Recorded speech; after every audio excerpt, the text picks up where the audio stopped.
Voici l'histoire de Napoléon, chapitre 2, toujours dans la pyramide en Égypte.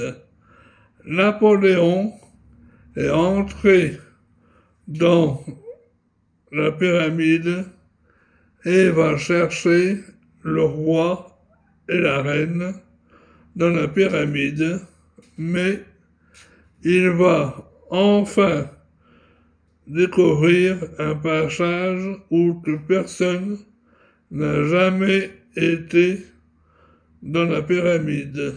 Mais malheureusement, il s'est retrouvé enfin avec la reine et le roi.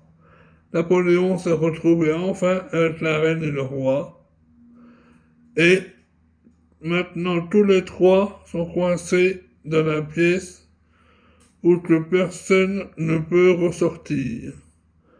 Mais comme le roi et la reine n'avaient pas vu, car il y a une râpe derrière eux, Napoléon appuie sur la râpe et croyez-moi, ils atterrissent dans un grand labyrinthe dans la pyramide.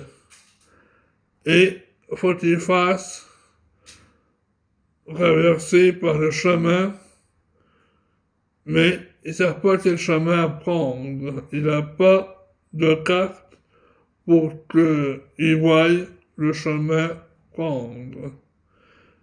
Mais ils ne savent pas où passer. Ils vont essayer de passer pour trouver la sortie de la pyramide, mais ça va pas être évident. Et voilà Napoléon, la reine et le roi qui vont essayer de trouver la sortie par labyrinthe.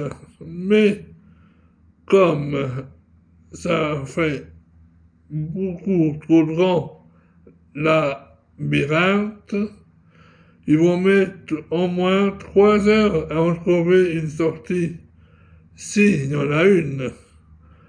Et voilà que le roi, la reine et Napoléon commencent à sortir et traversent la labyrinthe. Mais ils vont-ils se faire prendre dans le labyrinthe?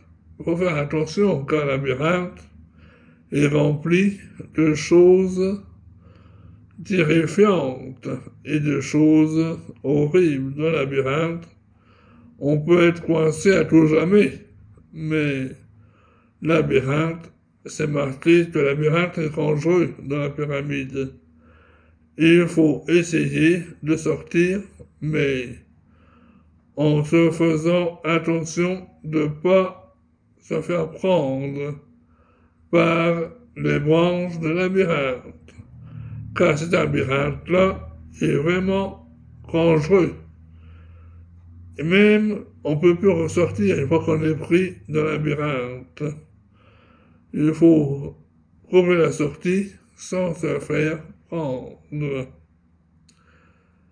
Et voilà, c'était l'histoire de Napoléon, toujours dans la pyramide.